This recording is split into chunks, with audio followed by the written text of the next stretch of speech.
That can't be right. Oh, but what if they're real after all? No, that can't be. But what if there's a chance? Greetings, miss. Is there something that's bothering you? Oh, no, it's nothing. I'm Delarosh, the representative of the Fontaine Fishing Association. How can I help you? Oh, so you're adventurers. Oh, finally. Someone has heard my prayers. Pаймon could tell you were really bothered by something. Don't worry, you've got 2 super experienced adventurers right here. We'll take care of anything and everything for you as long as you pay us a little bit of mora. Oh, you are exactly the helpers I need. See, the problem is that the fish around a fishing spot at Araneus have just all up and vanished recently. They disappeared too quickly for it to have been the work of human anglers. As the representative of the Fishing Association, I had planned to go and investigate the area right away. Right, but unfortunately, as the representative of the Fishing Association, there are a few other errands that I absolutely have to run. So you'd like us to investigate the spot for you? exactly, you're right on the mora. So I thought I could delegate this work to you. Are you two some kind of prophets, knowing exactly what I was going to say like that? Or maybe like the oracles you read about in fairy tales. Yeah, we're just really experienced in this kind of thing, that's all. Well, I'm glad to hear it. I'll get a good night's sleep knowing the two of you are on the case. But don't we just need to investigate the missing fish? It really doesn't sound too difficult. No, you mustn't let your guard down. As the representative of the Fishing Association, I have good reason to believe that the fish have gone missing due to an encounter with the water imps. Yes, you're both Outlanders, right? Our local fairy tales often speak of a terrifying underwater creature called Telькси. The story our parents would tell us was always the same. If we went to the water alone, then we'd be snatched away and eaten by a water imp called Telькси. A child-eating water imp? Did they tell you what it looked like? My father would always describe it as a beautiful, multicolored snake woman, while my mother said it had a handsome face. It's really strange, though, because you'd also hear other people describe it as just a chubby penguin with a deceptive appearance. Even though the tales vary regarding its appearance, everyone agrees that it's really dangerous. It lives in an underwater cave surrounded by pallid bones and uses its sensitive nose to track down lonely children who've lost their way. And once it finds a child, it uses its alluring singing voice to lure them into the water before swallowing them all. Pretty terrifying, isn't it? Sounds kind of scary. But isn't that pretty normal for a fairy tale? After all, those kinds of stories are usually made up to help keep children away from danger. But what if the fairy tale was inspired by a real-life tale, just like how a water vein always has a source? Well, I wouldn't call it evidence per se, but I've heard some rumors lately. They say that someone recently saw a child walk into the water as if he was possessed by something. Doesn't that sound just like he was responding to the call of a water imp? So you mean someone really got eaten by a water imp? It's all hearsay, so it's hard to confirm. But still, they all say this happened on Araneus. That's no laughing matter if you ask me. Both the Opera House and the Fountain of Lucine were built there, and the sources of many water veins can be traced to the island as well. Combine that with the mysterious mist, the huge tree with expansive underground roots, and the rumor that the fish-heps on the island can understand human language. Is it really so shocking that an island so shrouded in mystery could harbor a terrifying water imp as well? Why does Pаймon feel like you're pulling our leg? You're just piling on the rumors now. Still, if someone's really been hurt, then we can't just ignore the situation, right, Traveler? Oh, marvelous. Then I'll just mark the stretch of water on your map. Don't forget that no matter what, safety always comes first.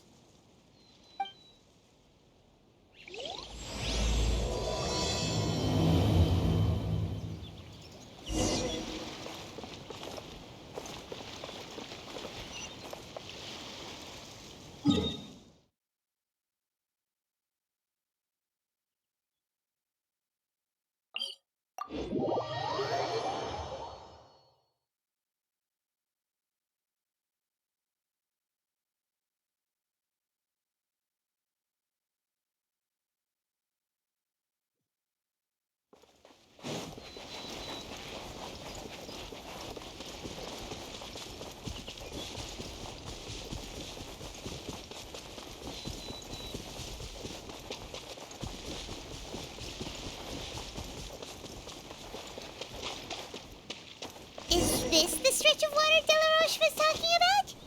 It looks really peaceful. Huh? Look, there are some footprints over there.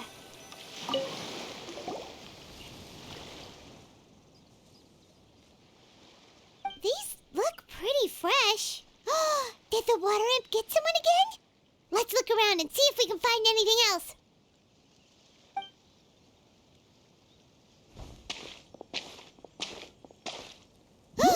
Wait! Did you hear something just now?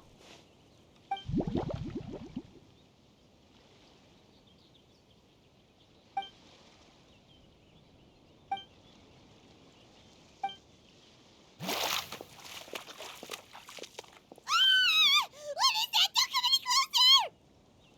Paimon? Traveler?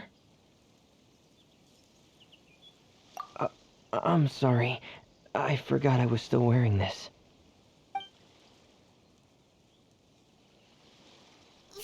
Fremine! Paimon, are you okay? Paimon nearly mistook you for a water imp. Thank goodness it was just you wearing your helmet. Huh? A water imp? Telькси, you say? How surprising. Huh? You know that name too? Or do you know someone else is trying to investigate the water imp? No, I think our situations are probably unrelated. Sure, if that's in order. I know the name because of one of my employers. She noticed the clockwork penguins I brought to the workshop and contacted me through the shop's owner. She has commissioned me to make a special toy. Following her request, I've named the toy Telькси. Huh? But isn't it a little creepy to name a toy after a water imp? Wait, hold on! Fremine, you never take commissions from other people! Yeah, but, she made a special request, but out of respect for her privacy, I can't really talk about it. It's alright though. She'll be coming over to check on my progress shortly, and I'll just tell her that you're two of my trustworthy companions. Hearing that, she might be willing to share some information, and you'll be able to continue with your investigation. Huh. Even though you seem a little cold and reserved sometimes, you're still really considerate. Our target isn't necessarily the water imp, though. We're primarily here to investigate the disappearance of the fish. The fish?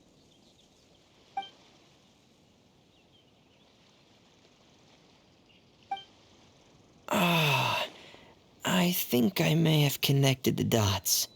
These past few weeks, I've been taking Telькси for underwater testing every day. The pressure testing makes a lot of noise. So, all that about the disappearing fish? Well, it was probably because of me. Huh? So that's all it was? That actually makes a lot of sense. Wait, so could that mean the child we heard about who walked into the water was also... Yes, I think that's quite likely as well. Whew. So in the imagining what a water imp from the fairy tales might look like, and it all turns out to be just a hoax. I'm sorry. It sounds like I've created a lot of trouble for everyone else as well. I'll try to finish this commission as soon as possible. Once I'm done, the fish should come back.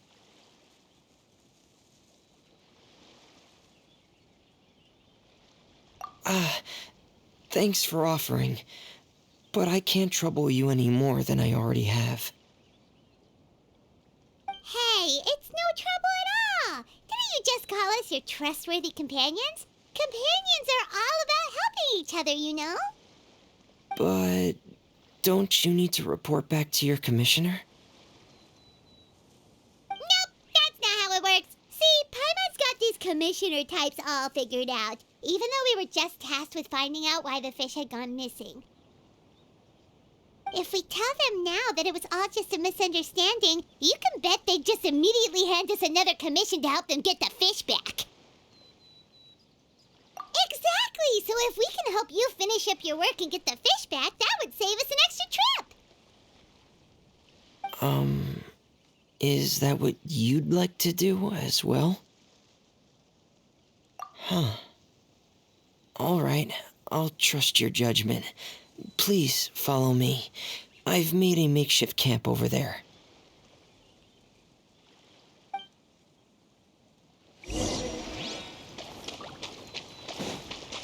I've stored Telькси in the tent. He can respond to some simple verbal commands. You can try calling his name and see if he'll come over. Whoa, sounds pretty advanced. Let Pаймon give it a try. Hey, Telькси, are you there?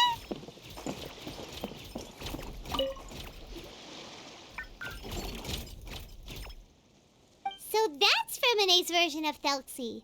It's also penguin-shaped, just like Pear. Yep. Had Telькси lived in Penguin Town, he'd probably have become great friends with Pear. It's not really anywhere famous or important. Don't worry about it.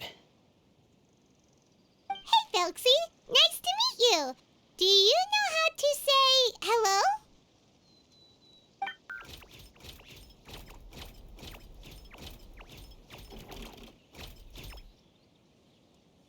I wanted to install a language output module, but due to time constraints, I had to give up on the idea. As it stands, Telькsi can only output messages that were pre-written into its motherboard. I haven't given him the ability to convert those messages into discernible words, so he can't really talk to us just yet. No need to get so technical. So basically, you want us to help you complete and install this language module, right? No, there's no need. That wasn't one of my employer's requests. It was just something I wanted to try. I have 2 other things I'd like your help with. The first is to do some integration testing on Telksi's motherboard, to make sure he will be able to function properly in most situations. That doesn't sound too hard. And what's the other thing? The other shouldn't take too long either. You'll need to find Telksi some colorful shells and coral, so I can craft a weapon for him. A weapon? Will Telksi have to fight? Mm-hmm. Telksi will need to be able to charge forward with a weapon in hand, like that brave prince of legend. It's a part of my employer's request. What an imaginative employer! Naming Telksi after a water imp, but wanting him to look like a prince? Well, regardless of his role or species, Telksi's purpose is the same. Just like Pear, he has come to this world to serve as somebody's companion.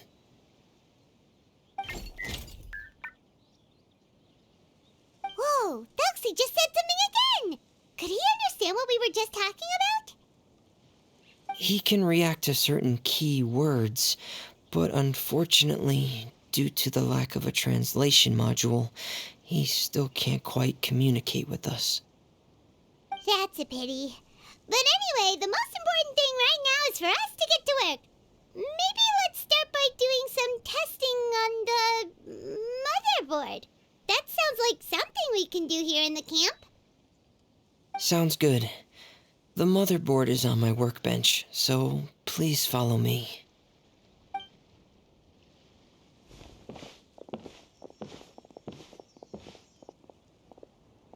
Ah, here we go. I have this testing manual, so feel free to reference it if you get stuck. Want to give it a try? It's okay if you don't succeed immediately. I've got a lot of backup boards just in case. Okay, knowing you, I'm sure you'll be able to figure it out.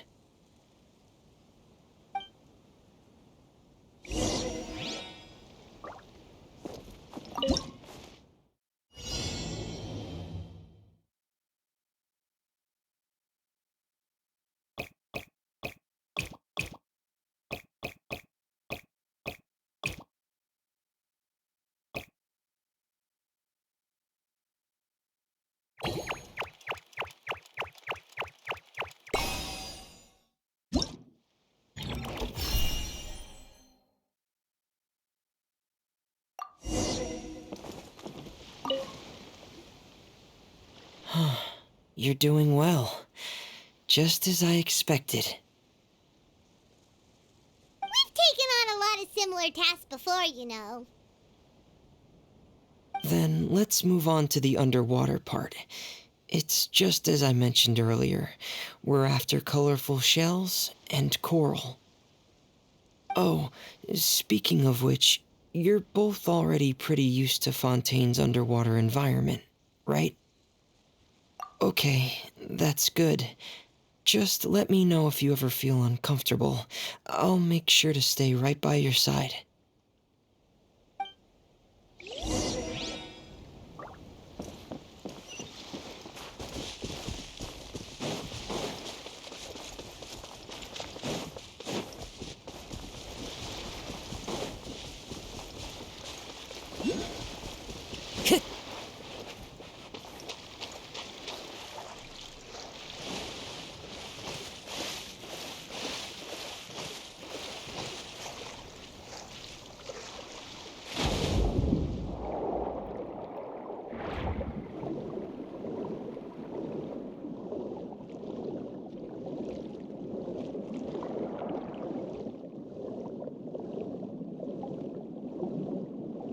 It should be right over there.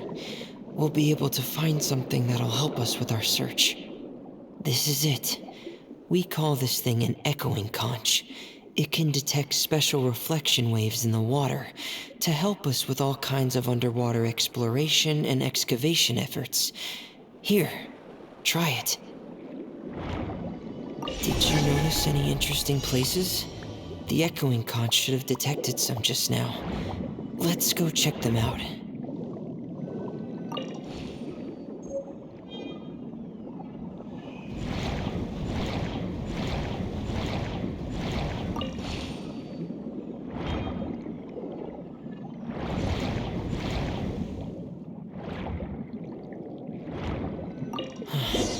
Alright, these should be enough. Let's head back to camp. Thank you for staying out here with me all this time.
Fremine, you're back. I thought you might have been out diving. I'm sorry, Madame d'Estray. I must have kept you waiting.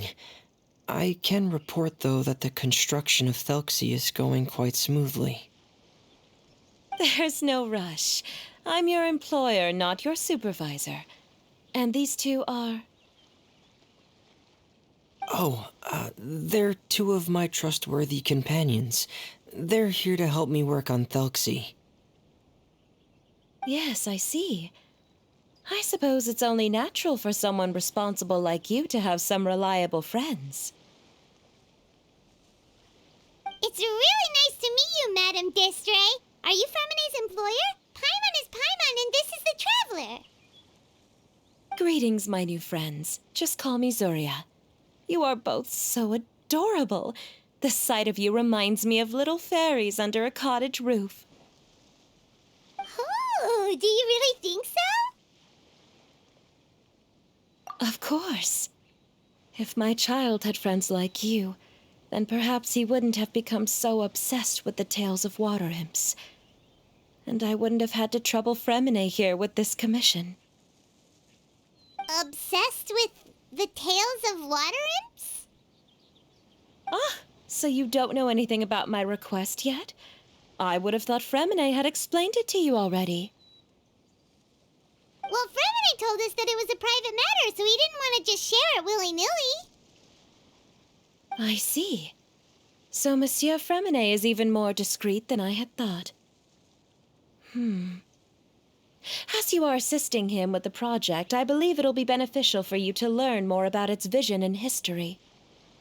But it would be quite impolite of me to simply pile all of my troubles on you without your permission. So, would you like to listen to my story? Sure, you can tell us anything. You've already said nice things about us, so we'll try our best to help you get through your troubles. Ah, what a lovely little fairy. Then let me think of a way to put my situation into words. I'm sure you're already familiar with the tale of the water imps, right? Simply put, parents came up with a story, painting water imps as scary abductors in an effort to convince their children to stay away from the water. My child is rather special, however. While most other children are terrified of Telksi, he's infatuated with him. Infatuated? With a water imp? What a brave soul. Yes, he told me that he thought the water imp might have just been misunderstood. In his mind, instead of singing to abduct children, the water imp actually sang out of a longing for companionship. As a result, he often goes near the water in secret. Huh. So he wanted to become friends with the water imp so it wouldn't be lonely any longer? What a unique way of thinking. Thank you, little Paimon. He indeed has always stood out from the crowd. He was actually diagnosed with loneliness syndrome when he was only 8 years old. It's a type of mental disorder. Those affected by it often feel extremely lonely and lose interest in many mundane activities. The syndrome is probably what made him so determined to become friends with the water imp. Oh no. Is it a very serious disorder? If you were to become afflicted with the disorder, Paimon, you would only be able to say less than a fraction of the words you're saying to the Traveler now. No!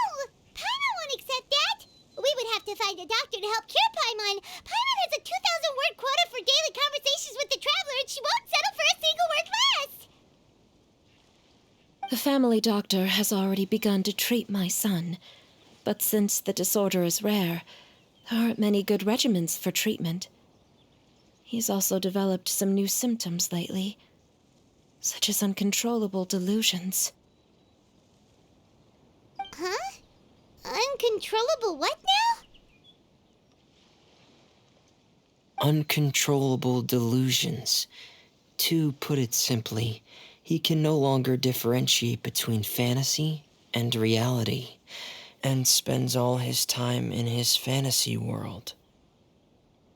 Then what is he seeing in his fantasy world? It's a dream that he often mentioned to me when he was younger. I've compiled what I could understand of his recent rambling. It goes a bit like this.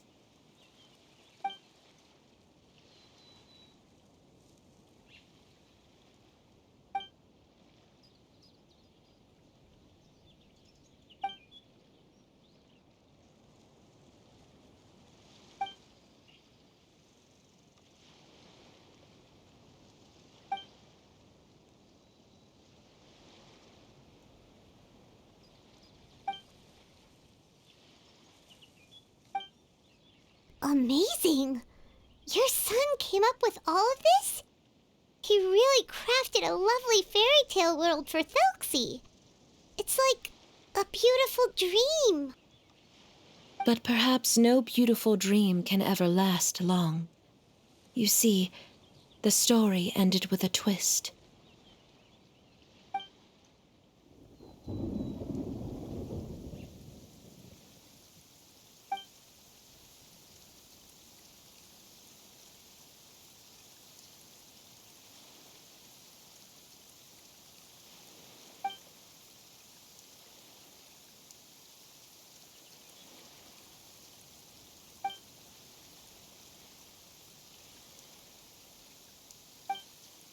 How could the story end like this? Is that kind of fantasizing what caused your son to develop his loneliness syndrome?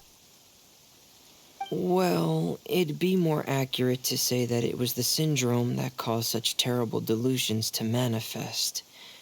But in any case, the biggest problem is the patient eventually loses themselves to the fantasy world of their own creation. My poor child can no longer differentiate between imagination and reality. He's begun to see himself as Telksi. Perhaps in his mind, the loneliness he felt became the same as that of a prince who lost everything he ever loved or stood for. What? So that's what you meant by uncontrollable delusions. Then we have to help him snap out of it. Alas, most of the time he acts as if he can no longer sense or interact with the real world at all. I've had several discussions with the doctor, and we think it is best to try to guide his fantasy. He once wanted to make a picture book of his imaginary world, but since the disorder progressed too quickly, he never quite got past the first page of the book. If we could use this book as a breakthrough for his condition. Here, you can take a look.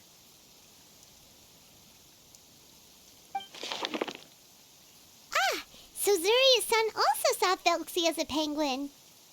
Oh, he looks so sad. What we should do now is help him complete this picture book. However, we'll lead the story to a different ending. One where the water imp prince is eventually able to restore his kingdom with the help of his friends. We'll need to chase away his loneliness and sorrow and let him perceive a world full of hope again. That's what I mean by guiding his fantasy. But if we just need to finish the picture book, why does Femine need to make a Telksi as well? Because we need to treat the book's story seriously, as if it's a history of things that have really happened. We'll need to go on a journey like Telksi and help him regain his crown and country. But my child can no longer go on a journey of his own. This is why I commissioned Femine here to craft a Telksi, and then I'll paint the journey with this Telksi into the picture book. Ah, like a stand-in for your son! Paimon's starting to get it now. Oh, you really put a lot of thought into this, Zuria. Paimon still has one question, though. Where will we be able to find a water imp kingdom? There are some ruins on the seabed of the Salacia Plains. I've already asked Fremine to research them for me. We'll be able to use one of the ruins as the kingdom. Oh, so we'll just need to act out a performance of, a brave journey through the kingdom of water imps. As long as we chase away the monsters in the ruins, it'll count as chasing away the monsters in the water imp kingdom, right? Sadly, no. We won't just be putting on a performance. It's just as Zuria said. We need to take this seriously, and the only way we can take this seriously is if we choose to believe everything that's happening is real. So we'll be playing it straight, or, making it a fully immersive experience? Oh, neither of those really sound right. Well, either way, we'll still be able to help, right? It's all right. There's no need to get that serious. It's not a big deal. I believe in my son. We can just see this as him wanting to stay asleep for a bit longer, because he's so enamored with his dream. Zuria. Keep your spirits up, everyone. If we were to look troubled, my son is sure to become anxious as well. I should be heading back right about now to check on my son. We temporarily moved to a place on the hill over there, so my son will have a better spot to convalesce. It's not far from the water, and there's also a great view. Feel free to come find me if anything urgent comes up.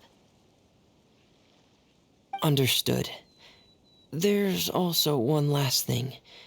Since these two friends were able to help me out, I've made some more progress on Telksi. I estimate that he should be ready sometime tomorrow. That's great news. I must thank you all. With that in mind, how about we meet here in 2 days' time to head to the Kingdom of Water Imps? All right, everyone. Let's meet again in another 2 days. Zuria sure is a brave and optimistic lady. Fremine, do you think her plan will work out? Let's discuss that over by the tent. There were a few things that I didn't bring up because the Madame was here.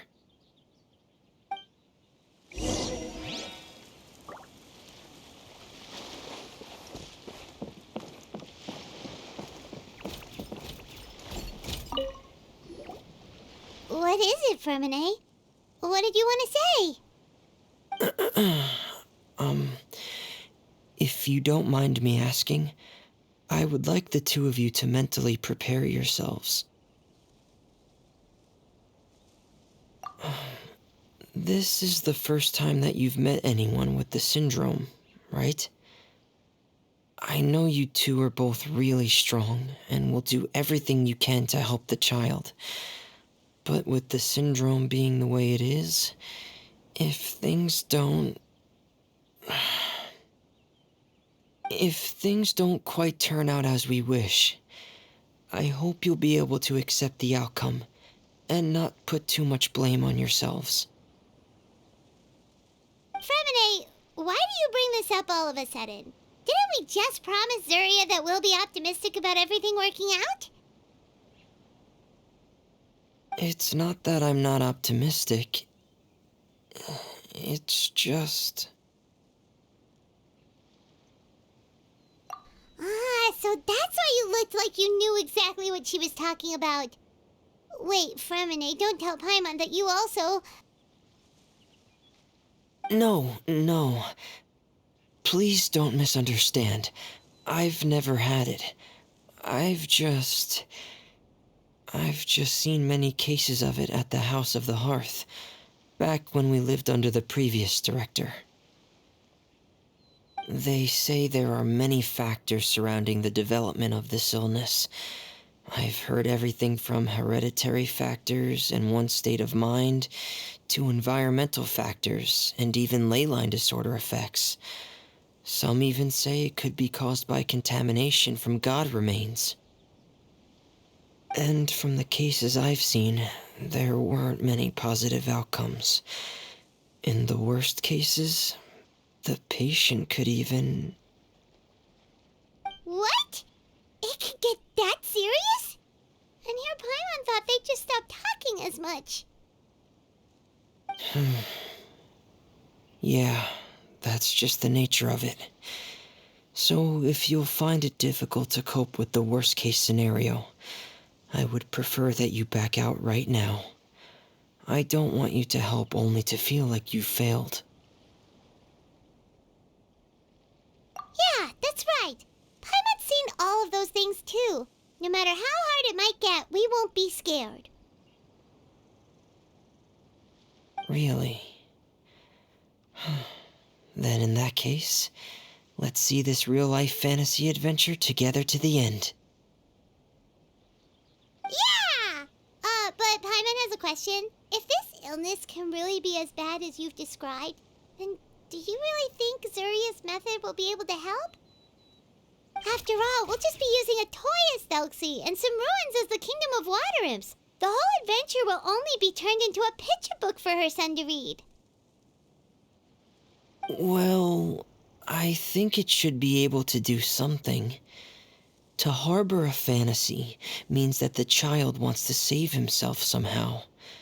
The only reason he's allowed his dream kingdom to fall is because he's lost control of his heart.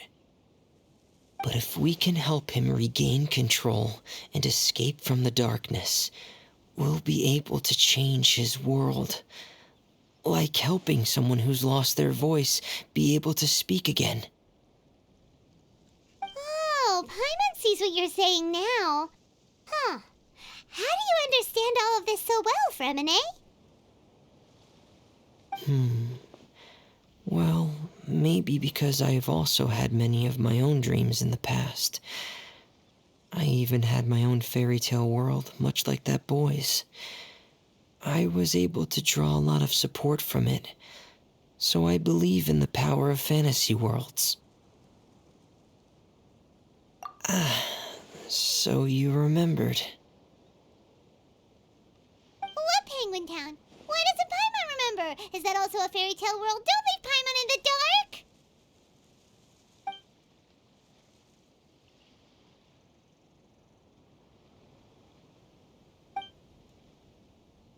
Hey, why did you put that on? It's just one of my personal quirks. Please pay it no mind. Anyway, Penguin Town is a peaceful place with lots of penguin residents. They're all really good at making clockwork toys. And Pear is the town's triumphant hero, as well as the one who quietly protects the whole place. Pear? But didn't you make Pear yourself? Well, I often think that Pear only came to me because he realized how much I needed him. So it's not so much that I made Pear, as Pear chose me as his friend. Fremine, are you sure you're not losing control of your fantasies as well? No, I don't think so. I can still differentiate between fantasy and reality. I just believe that the fairy tale world of my dreams must also exist somewhere. It might just be hidden, which is why it's difficult to see. Or it will only reveal itself at very specific times. Specific times? Like when you put on your diving helmet? Yeah, that's the general idea of it. Really? Paimon just said that because you put on your helmet. Have you ever observed the surface world from underwater? It's as if you're viewing a whole different world from the outside. It's a very surreal feeling. Both alienating, but also as if you're being protected by something. I have a similar feeling when I put on my diving helmet. In those moments, it's possible to see some truly wondrous things, as if a fairy tale has become reality. It's almost like a sort of miracle. Really? Like a miracle? Well, if that's in order. Hey, don't you still need time to work on Telksi's weapon? We don't want to keep you from finishing your commission. Right. I still have to collect some tools I'll need to craft the weapon. I've got to finish everything before tomorrow. Thank you for reminding me, Paimon. I'm sure there'll be other opportunities for you to try my helmet. Thanks for all of your help. I'll be off for now. Let's meet up here again in 2 days.